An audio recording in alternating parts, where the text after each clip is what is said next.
ఓం నమ శివాయ. భారతమాత శివశక్తి అవతార్ సత్యగీత మురళీ తేదీ 9/1/2026. ప్రభాత పాఠము పూర్వ తేదీ 5/9/1968. అర్థం చేసుకునే పిల్లలు, శాస్త్రాలలో అన్నీ కట్టుకథలే ఉన్నాయి. అదంతా కూడా థియరిటికల్. చాలా విషయాలను సృష్టిస్తూ ఉంటారు. ఎలాంటి కథలను తయారు చేశారంటే వాటి ద్వారా మనుషుల యొక్క పతనమే జరిగింది.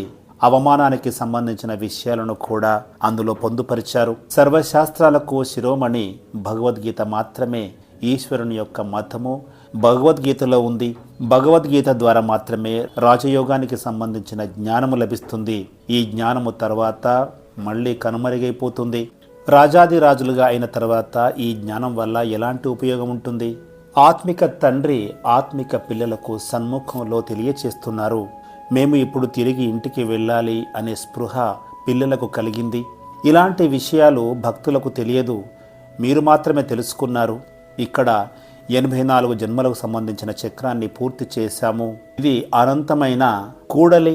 దీనిని వదిలిపెట్టి ఇంటికి వెళ్ళాలి. అపవిత్ర ఆత్మలు ఇంటికి వెళ్ళజాలవు. వెళ్ళడానికి ముందుగా పవిత్రంగా అవ్వాలి. ఇప్పుడు ఈ పాత ఆట యొక్క అంతిమం వచ్చేసింది. ఇక దుఃఖము సమాప్తము కానున్నది. ఇక్కడ మాయ యొక్క ఆడంబరము కొనసాగుతుంది. దీనినే మనుషులు స్వర్గంగా భావిస్తారు. ఎన్నో భవనాలు, భవంతులు, వాహనాలు ఇవన్నీ కూడా ఇక్కడ ఉంటాయి. దీనినే మాయ కాంపిటీషన్గా చెప్పవచ్చు. నరకానికి స్వర్గానికి మధ్యన కాంపిటీషన్గా కూడా చెప్పవచ్చు. ఇదంతా అల్పకాలికమైన సుఖము. డ్రామానుసారంగా మాయ లాలచులుగా చేస్తుంది. మనుషుల జనసంఖ్య ఎంతో పెరిగింది. మొదట్లో ఒకే ఒక ఆది సనాతన దేవీ దేవత ధర్మం మాత్రమే ఉండేది. ఇప్పుడు ఈ వేదిక పూర్తిగా నిండిపోయింది. తండ్రి తెలియచేస్తున్నారు, ఇప్పుడు ఈ చక్రము ముగిసింది. ఇప్పుడు అందరూ కూడా తమో ప్రధానంగా మారిపోయారు. సృష్టి కూడా తమో ప్రధానంగా మారిపోయింది. ఇక్కడ నివసించే స్థానం కూడా తమో ప్రధానమైనదే. ఇదంతా కూడా సతో ప్రధానంగా పరివర్తన చెందాలి. పూర్తి ప్రపంచమంతా కూడా సతో ప్రధానంగా అవ్వాలి. కొత్త సృష్టి పాత సృష్టిగా అవుతుంది. అలాగే పాత సృష్టి కొత్తదిగా మారుతుంది. ఇలా అనేక సార్లు మార్పు చెందుతూ పరివర్తన చెందుతూ వచ్చింది. ఈ ఆటను అనాదిగా చెప్పవచ్చు. ఎప్పుడు మొదలైంది అనే విషయాన్ని కూడా చెప్పలేము. అనాదిగా నడుస్తూ వచ్చింది. రచన యొక్క ఆది మధ్య అంతిమాల జ్ఞానాన్ని మీరు తెలుసుకున్నారు. మీరు తప్ప మరెవరు తెలుసుకోలేరు. అందరూ కూడా నాస్తికులుగా ఉన్నారు. ఈ జ్ఞానము లభించడానికి పూర్వము మీకు కూడా ఏమీ తెలిసేది కాదు. తండ్రి గురించి తెలియదు. తండ్రి యొక్క రచన గురించి కూడా తెలియదు. రచన యొక్క ఆది మధ్య అంత జ్ఞానాలు కూడా మీకు తెలిసేటివి కావు. దేవతలకు కూడా ఏ విషయాలు తెలియవు. కేవలము పురుషోత్తమ సంగమయుగంలోని బ్రాహ్మణులు మాత్రమే తెలుసుకుంటారు. ఆ తర్వాత ఈ జ్ఞానము కనుమరుగైపోతుంది. తండ్రి సుఖధర్మానికి అధిపతులుగా చేసిన తర్వాత ఈ జ్ఞానం యొక్క ఆవశ్యకత ఎందుకు ఉంటుంది? తండ్రి ద్వారా ఏదైతే పొందాలనుకున్నామో అది పొందిన తర్వాత ఇంకా పొందవలసింది ఏముంటుంది? తండ్రి మనకు తెలియచేస్తున్నారు, మీరే అందరికంటే పతితులుగా అయిపోయారు. ఎందుకంటే మొట్టమొదట పాత్రను అభినయించడానికి మీరే ఇక్కడికి వచ్చారు. అనేక జన్మలు కూడా మీరే తీసుకున్నారు. అదేవిధంగా ఇప్పుడు మొదటి స్థానంలోకి కూడా మీరే వెళ్ళవలసి ఉంటుంది. ఈ చక్రం భ్రమిస్తూనే ఉంటుంది. ఎవరైతే మొదట ఇక్కడికి వస్తారో వారి మాలనే స్మరిస్తారు. ఇది రుద్రుని యొక్క మాల. దారంలో ఈ ప్రపంచంలోని మనుషులందరూ కూడా తిరుగుతూ ఉంటారు. ఇది చాలా పెద్ద మాల. శివబాబాకు ఎంతో మంది పిల్లలు ఉన్నారు. మీరు మొట్టమొదట దేవతలుగా ఉండేవారు. ఇక్కడ చూసినట్లయితే ఇది అతిపెద్ద మణుల సహితమైన మాల. రుద్రమాల, విష్ణుమాల. ఈ రెండింటికి కూడా ప్రజాపిత బ్రహ్మకు మాల అనేది లేదు. బ్రాహ్మణ పిల్లల యొక్క మాల ఉండదు. ఎందుకంటే పిల్లలు ఎదుగుతారు, కింద పడిపోతారు, ఓటమిని కూడా చెందుతూ ఉంటారు. క్షణక్షణము మాయ కింద పడేస్తూ ఉంటుంది. అందువల్ల రుద్రమాలలో ఉన్నవారే విష్ణుమాలలోకి వస్తారు. మీరు ప్రజాపిత బ్రహ్మ యొక్క వారసులు. ఈ సమయంలో మీ యొక్క మాల తయారు కాలేదు. ఎందుకంటే ఈరోజు పవిత్రంగా ఉంటారు. రేపు మాయ దాడి చేసిన తర్వాత ఇక్కడి నుంచి వెళ్ళిపోతారు. సంపాదన అంత సమాప్తమైపోతుంది. కింద పడిపోతారు. ఎక్కడి నుంచి ఎక్కడికి పడిపోతారో ఒకసారి ఆలోచించండి. తండ్రి విశ్వానికి అధిపతిగా తయారు చేస్తారు. వారి యొక్క శ్రీమతం మీద నడవడం ద్వారానే మీరు ఉన్నత పదవిని పొందగలుగుతారు. ఒకవేళ ఓటమి చెందితే సంపాదన అంతా కూడా సమాప్తమైపోతుంది. కామ వికారము మహాశత్రువు. దాని చేతిలో ఓటమి పొందరాదు. మిగతావి కూడా వికారాలే. కామం యొక్క సంతానంగా భావించవచ్చు. మొదటి శత్రువు వికారము. దీని మీద విజయం సాధించాలి. కామము మీద విజయం సాధించినట్లయితే మీరు విశ్వ విజేతలుగా అవుతారు. అర్ధకల్పం పాటు ఈ 5 వికారాలు మీకు శత్రువులుగా నిలిచాయి. అందుకే మిమ్మల్ని వదిలిపెట్టవు. అందరూ కూడా అరుస్తూ ఉంటారు, కోపంలోకి రావాల్సి ఉంటుందని సమర్థించుకుంటారు. కానీ దాని యొక్క అవసరం ఉందా? ప్రేమపూర్వకంగా పనులు చేపించుకోవచ్చు కదా. దొంగను కూడా ఒకవేళ ప్రేమగా అర్థం చేయించగలిగితే వారిలో మార్పు వస్తుంది. తండ్రి చెబుతున్నారు, నేను ప్రేమ సాగరుడను. అలాగే పిల్లలు కూడా ప్రేమపూర్వకంగానే పనులు నెరవేర్చుకోవాలి. మీరు ఎలాంటి పొజిషన్లో ఉన్నా కూడా ప్రేమపూర్వకంగానే వ్యవహరించాలి. బాబా వద్దకు సైన్యంలోని వారు కూడా వస్తుంటారు. వారికి కూడా తండ్రి అర్థం చేయిస్తూ ఉంటారు. మీరు స్వర్గంలోకి వెళ్ళాలనుకుంటున్నారా? అలాంటప్పుడు కేవలము శివ్ బాబాను గుర్తు చేయండి. గుర్తు చేస్తూ మీరు ఫైరింగ్ చేయవచ్చు అని చెబుతారు. అలా చేసినట్లయితే మీరు స్వర్గంలోకి వెళ్ళగలుగుతారు. వారికి కూడా తెలియచేయడం జరుగుతుంది. ఎవరైతే యుద్ధ మైదానంలో ప్రాణాలు అర్పిస్తారో వారు స్వర్గానికి వెళుతారని చెప్పడం జరిగింది. వాస్తవంగా చూసినట్లయితే ఇక్కడే యుద్ధం యొక్క మైదానం ఉంది. సరిహద్దుల్లో యుద్ధం చేస్తూ మరణించిన వారు మళ్ళీ ఇక్కడే జన్మ తీసుకుంటారు. ఎందుకంటే ఇక్కడే సంస్కారాన్ని వెంట తీసుకువెళతారు కదా. వారు స్వర్గంలోకి వెళ్ళలేరు. అందుకే సైన్యంలో పనిచేసే వారికి తండ్రి తెలియచేస్తున్నారు, మీరు శివబాబాను గుర్తు చేస్తూ ఉన్నట్లయితే మీరు స్వర్గంలోకి వెళ్ళగలుగుతారు. ఎందుకంటే స్వర్గం యొక్క స్థాపన ఇప్పుడు జరుగుతోంది. శివబాబా యొక్క స్మరణ ద్వారానే వికర్మలు వినాశనం అవుతాయి. జ్ఞానము కొంత లభించినప్పటికీ కూడా ఇది వినాశనము కాదు, అవినాశి జ్ఞానము. మీరు ప్రదర్శన ఏర్పాటు చేసినప్పుడు ఎంతోమంది ప్రజలుగా తయారవుతారు. మీరే ఆత్మీయ సేన. ఇందులో కమాండర్, మేజర్, కెప్టెన్ ఇలాంటి వారు ఎవరు కూడా ఉండరు. ప్రజలు చాలామంది తయారవుతూ ఉంటారు. ఎవరైతే మంచిగా అర్థం చేసుకుంటారో వారు ఏదో ఒక పదవిని పొందుతారు. అందులో కూడా ఫస్ట్, సెకండ్, థర్డ్ గ్రేడ్స్ ఉంటాయి. మీరు అందరికీ శిక్షణ ఇస్తారు. కొద్దిమంది మీ సమానంగా తయారవుతారు. మరికొద్దిమంది మీకంటే కూడా ఉన్నతమైన పొజిషన్లోకి వెళుతారు. ఒకరికంటే ఒకరు ఉన్నత స్థానానికి వెళ్తారు. కొత్తవారు కూడా పాతవారి కంటే ముందుగా వెళుతారు. తండ్రిని పూర్తిగా గుర్తు చేసి ఉన్నతమైన పదవిని పొందుతారు. అంతా కూడా యోగముపైనే ఆధారపడి ఉంది. ఈ జ్ఞానము చాలా సహజమైనది. బాబాను గుర్తు చేసినప్పుడే విఘ్నాలు కలుగుతాయని మీరు అర్థం చేసుకున్నారు. తండ్రి చెబుతున్నారు, భోజనము స్వీకరించేటప్పుడు తండ్రి స్మృతిలో ఉండాలి. కానీ 1-2 నిమిషాలు స్మృతిలో ఉంటారు. కొద్దిమంది 5 నిమిషాల పాటు స్మృతిలో ఉంటారు. దినమంతా కూడా తండ్రి యొక్క స్మృతిలో ఉండడము చాలా కష్టమైన పని. మాయ ఎప్పుడో ఒకసారి మరిపింపజేస్తుంది. తండ్రి తప్ప మరెవరు కూడా గుర్తుకు రాకూడదు. అప్పుడే కర్మాతీత అవస్థను పొందుతారు. మీ దగ్గర ఏది మిగిలి ఉన్నా కూడా అంతిమ సమయంలో అదే గుర్తుకు వస్తుంది. అందుకే అంతిమ సమయంలో ఏది కూడా గుర్తు రాకూడదు.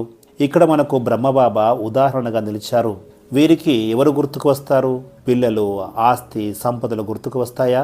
కేవలము మీరు మాత్రమే గుర్తుకు వస్తారు. తండ్రి మన కళ్యాణము చేయడానికి వచ్చారు. కానీ తండ్రి అందరినీ గుర్తు చేస్తారు. కానీ మంచి పుష్పాల వైపు తండ్రి యొక్క ధ్యాస వెళుతుంది. పుష్పాలలో అనేక రకాలు ఉంటాయి. కొన్ని పుష్పాలు సువాసన లేనివి కూడా ఉంటాయి. ఇది పుష్పాల తోట. భగవంతుడిని తోటమాలి అని, మాలి అని పిలుస్తారు. ఇప్పుడు ఈ ప్రపంచమంతా కూడా అడవి జంతువులతో నిండిపోయి ఉన్నది. మనుషులు కోపోద్రుక్తులయ్యి గొడవ పడతారు. సన్యాసుల్లో కూడా క్రోధము ఉంటుంది. చిన్న చిన్న మాటలకు కూడా వారు చెలించిపోతారు. వారిలో దేహాభిమానం కూడా చాలా ఉంటుంది. తండ్రి తెలియచేస్తున్నారు, ఎవరైనా కోపంలోకి వచ్చినట్లయితే మీరు శాంతిపూర్వకంగా ఉండాలి. క్రోధము కూడా ఒక భూతము లాంటిదే. భూతానికి ఎదురుగా శాంతియుతంగానే స్పందించవలసి ఉంటుంది. సర్వశాస్త్ర శిరోమణి భగవద్గీత. భగవద్గీతలోనే ఈశ్వరుని యొక్క మతము ఉన్నది. ఇక్కడ ఒకటి ఈశ్వరీయ మతము ఉన్నది, రెండవది అసురీ మతము ఉన్నది, దైవీ మతము ఉన్నది. దైవీ మతాన్ని ఈశ్వరుని మాత్రమే స్థాపన చేస్తారు. మనుష్య మతం నుంచి దైవీ మతం వారిగా అయిపోతాము. తండ్రి రాజయోగం గురించి తెలియచేస్తారు. ఆ తర్వాత ఈ జ్ఞానము కనుమరుగైపోతుంది. రాజాది రాజులుగా తయారైన తర్వాత ఈ జ్ఞానం యొక్క ఆవశ్యకత ఎందుకుంటుంది? 21 జన్మల పాటు ప్రారబ్ధాన్ని అనుభవిస్తారు. స్వర్గంలో ఎవరికి కూడా తెలియదు మేము పురుషార్థం యొక్క ప్రారబ్ధాన్ని అనుభవిస్తున్నామని. అనేక మార్లు మీరు సత్యుగంలోకి వెళ్ళారు. ఈ చక్రము తిరుగుతూనే ఉంటుంది. సత్యత్రేతాయుగాల్లో జ్ఞానం యొక్క ఫలాన్ని అనుభవిస్తాము. స్వర్గంలో జ్ఞానము లభించదు. తండ్రి వచ్చి మనకు భక్తి యొక్క ఫలితంగా జ్ఞానాన్ని ఇస్తారు. తండ్రి మనకు తెలియచేస్తున్నారు, మీరే అందరికంటే ఎక్కువ భక్తిని చేశారు. తొలుత మీరే శివుని యొక్క భక్తిని చేశారు, ఆ తర్వాత దేవీ దేవతల యొక్క భక్తిని చేశారు. అది అవ్యభిచారి భక్తి ఆ తర్వాత వ్యభిచారి భక్తిగా మారిపోయింది. భగవంతుడిని కూడా రాళ్లల్లో రప్పల్లో ఉన్నట్టుగా చెప్పడం జరిగింది. అందుకే దీనిని అందుల నగరంగా పిలవడం జరిగింది. అందరూ భగవంతులే అని చెప్పడం జరిగింది. ఇదంతా కూడా అవివేకమైన చర్యలు. తమో ప్రధానమైన బుద్ధి, రాతి బుద్ధి గలవారిగా మారిపోయారు. మీ బుద్ధి తమో ప్రధానంగా అయిపోయింది. సతో ప్రధానంగా పారస బుద్ధిగా ఇప్పుడు అవ్వాలి. పారస బుద్ధి నుంచి రాతి బుద్ధిగా అయిపోయారు. రాతి బుద్ధి నుంచి మళ్ళీ పారస బుద్ధిగా అవ్వాలి. ఒకే తండ్రిని గుర్తు చేస్తూ ఉన్నట్లయితే సతో ప్రధానంగా అయిపోతారు. ఇందులోనే కష్టపడవలసి ఉంటుంది. రచయిత తండ్రి గురించి, వారి రచన యొక్క ఆది మధ్య అంతిమాల గురించి గుర్తు చేసుకుంటూ ఉండాలి. అప్పుడే చక్రవర్తి రాజుగా అవుతారు. భగవంతుడైన తండ్రి పిల్లలను భగవాన్ భగవతిగా తయారు చేస్తారు. కానీ దేహదారులైన వారిని భగవాన్ భగవతిగా పిలవడం కూడా సరైనది కాదు. తండ్రి ఒకే ఒక దేవీ దేవత ధర్మాన్ని స్థాపన చేస్తారు. ఇక మిగిలినది బ్రహ్మదేవతాయ నమః, విష్ణు దేవతాయ నమః ఇలా అంటూ ఉంటారు కదా. శివబాబా వారిని తొలగించేశారు. ఎందుకంటే మనుషులు అయోమయానికి గురవుతారు. లక్ష్మీనారాయణులు కూడా దేవీ దేవతలే అంటారు. కానీ బ్రహ్మ విష్ణు శంకరులను కూడా దేవతలుగానే పిలుస్తారు. లక్ష్మీనారాయణులు ఇక్కడ నివసించేవారు. బ్రహ్మ విష్ణు శంకరులు సూక్ష్మవతనంలో ఉంటారు. అలాంటప్పుడు ఇద్దరిని దేవతలుగా ఎలా పిలుస్తాము? అందుకే తండ్రి ఆ ముగ్గురిని తొలగించారు. బ్రహ్మకు విష్ణువుకు శివునికి మధ్య ఎంత మంచి సంబంధం ఉన్నది. ఈ బ్రహ్మనే విష్ణువుగా అవుతారు. ఈ బ్రహ్మలోనే శివబాబా యొక్క ప్రవేశత జరుగుతుంది. ఇక్కడ ముగ్గురు ఉన్నారు కదా, అందుకొరకు శంకరుణ్ణి తొలగించడం జరిగింది. సూక్ష్మవతనంలో ఇలా జరగదు. అక్కడ తెల్లని వర్ణంలో ఉంటారు. వారిని ఫరిస్తాలుగా చెప్పడం జరుగుతుంది. మీరు కూడా ఇప్పుడు ఫరిస్తాలుగా అవ్వాలి. ఫరిస్తాల యొక్క సాక్షాత్కారము జరుగుతూ ఉంటుంది. ఇంతకు మించి ఏమీ లేదు. మీరు సాక్షాత్కారం ద్వారా అక్కడ దృశ్యాలను చూస్తారు. అక్కడ మౌన భాష నడుస్తుంది. Silence movie. ఇది శబ్ద ప్రపంచము. ఇదంతా కూడా తండ్రి సన్ముఖంలో మనకు తెలియచేస్తున్నారు. వివరణాత్మకంగా తెలియచేస్తున్నారు. సంక్షిప్తంగా బాబా మన్మన భవ, నిరంతరము నన్ను స్మృతి చేయమని చెబుతారు. ఈ ప్రపంచమంతా శిథిలావస్థకు చేరుకుంది. ఇది అంత్యదశకు చేరుకుంది. ఈ ఆట ఇప్పుడు అందరూ కూడా సమాప్తమవుతారు. ఎందుకంటే ఇది పతిత భ్రష్టాచారి ప్రపంచము. మీరు ఇప్పుడు అమరలోకంలోకి వెళ్ళిపోవాలి. జీవించి ఉండి కూడా మరణించినట్లుగా ఉండాలి. మీకు ఎలాంటి భయము కలగకూడదు. తండ్రిని గుర్తు చేస్తూ లక్ష్మీ నారాయణుల వలె అవ్వాలి. గొడవలు పడేవారు ఆ విధంగా కాలేరు. కలహించుకునేవారు ఎలాంటి పదవిని పొందలేరు. ఎందుకంటే వారిలో భూతము ప్రవేశించి ఉన్నది. కోటిలో కొందరు మాత్రమే, వారిలో కొందరు మాత్రమే అవుతారు. శాస్త్రాలలో కేవలము కట్టుకథలు మాత్రమే ఉన్నాయి. అదంతా కూడా థియరిటికల్, ఊహాజనితమైనవి. చాలా విషయాలను అందులో చేర్చడం జరిగింది. అలాంటి కథలను తయారు చేసే వారిని మోసగాళ్ళు అని పిలుస్తారు. ఎవరైతే మొదటి శాస్త్రాన్ని రచించారో వారే మొదటి మోసగాళ్ళు అవుతారు. ఎలాంటి కథలను రచించారంటే వాటి ద్వారా మనుషుల యొక్క పతనము జరిగింది. అపమానము కలిగే విషయాలను అందులో రచించారు. గీతాన్ని ఎవరు రచించారు? వ్యాస భగవానుడు రచించారు. వారిది కూడా అసురీ మతమే కదా. అందులో అసత్యాలను కల్పించారు. రావణుడు తన అద్భుతాన్ని చూపించారు. అందరిని రాతిబుద్ధి వారిగా తయారు చేశారు. గీతలో అసత్యం ఉన్నది, మహాభారతము కూడా అసత్యమైనదే. యుద్ధ మైదానములో గీతా యొక్క పాఠశాల ఏ విధంగా ఉంటుంది? ఇదంతా కూడా అపచారమే కదా. గీత మీదనే అన్నీ ఆధారపడి ఉన్నాయి. ఎవరినైనా మీరు అడగవచ్చు, హిందూ ధర్మాన్ని ఎవరు స్థాపన చేశారు అని. వారు అయోమయముల పడిపోతారు.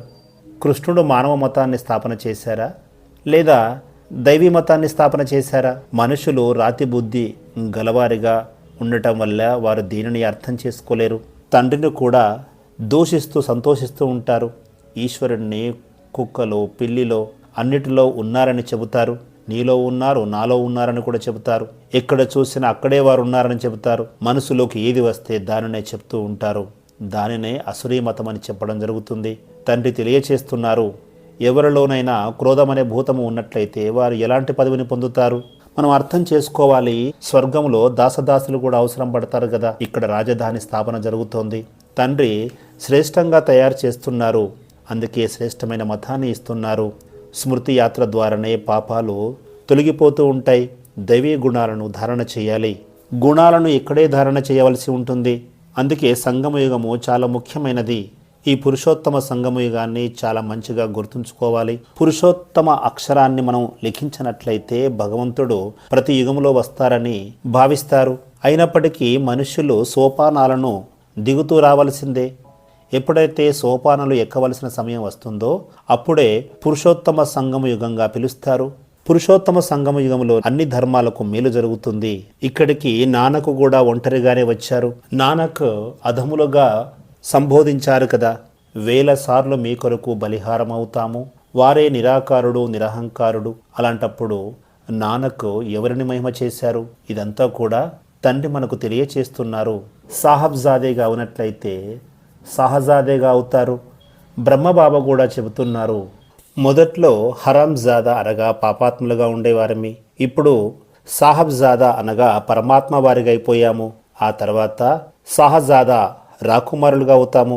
అలాంటప్పుడు ఎంతటి సంతోషము కలగాలి. ఇప్పుడు అనేక జన్మల యొక్క అంతిమ జన్మలో అందరూ కూడా పతితంగా అయిపోయారు. తండ్రి సన్ముఖములో పిల్లలకు తెలియచేస్తున్నారు. మిగతా వారెవరు కూడా ఇలాంటి విషయాలను తెలియచేయలేరు. పిల్లలు మాత్రమే వింటారు. ప్రతి ఒక్కరూ రాకుమారులుగా కాలేరు. అంతిమ సమయంలో మీరు కర్మాతీత అవస్థని పొందుతారు. అందుకే తండ్రి ఏమంటారంటే అతీంద్రియ సుఖాన్ని గోపికలని అడిగి తెలుసుకోవాలని చెబుతారు. ఆ సమయంలో మీరు అడవుల స్థితిని పొందుతారు. నన్ను ఎవరూ కదిలించలేరు అని మహావీరుడు చెప్పారు కదా. అంతిమ సమయంలో మాయ మిమ్మల్ని వదిలిపెడుతుంది. మాయతో మీరు అతిపెద్ద యుద్ధాన్ని చేస్తారు. చాలామంది బాబాకు లేఖ రాస్తూ ఉంటారు, బాబా మాయ తుఫాన్లు చాలా వస్తున్నాయి అని.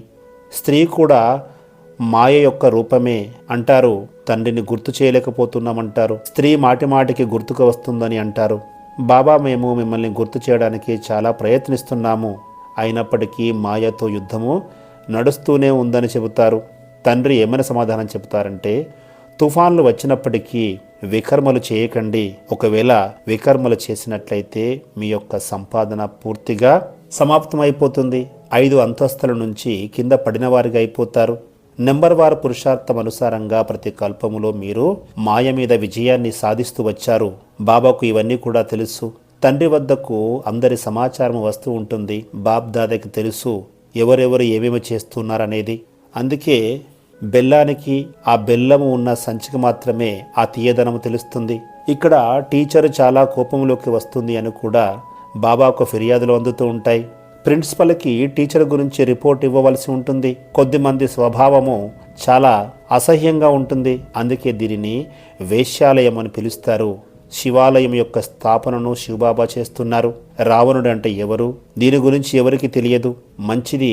మధురాతి మధురమైన ఆత్మీయ పిల్లలకు ఆత్మీయ బాబ్ దాదా యొక్క ప్రియ స్మృతులు గుడ్ మార్నింగ్ మరియు నమస్తే. వరదానము లగన్ మే మగన్ భవ. ఇప్పుడు అనుభవం అనే అతి రహస్యమైన ప్రయోగశాలలో ఉండాలి. తండ్రి ద్వారా లభించిన సర్వ నిధులను పూర్తిగా అవగతం చేసుకొని విశేష అనుభవజ్ఞులుగా అవ్వాలి. వీరు విశేషమైన కార్యములో మునిగిపోయారు అని ప్రతి ఒక్కరూ అనుభూతి కలిగేలా నడుచుకోవాలి. అప్పుడే మీకు ఈ ప్రపంచం నుంచి విశ్రాంతి లభిస్తుంది. ఓం నమః శివాయ.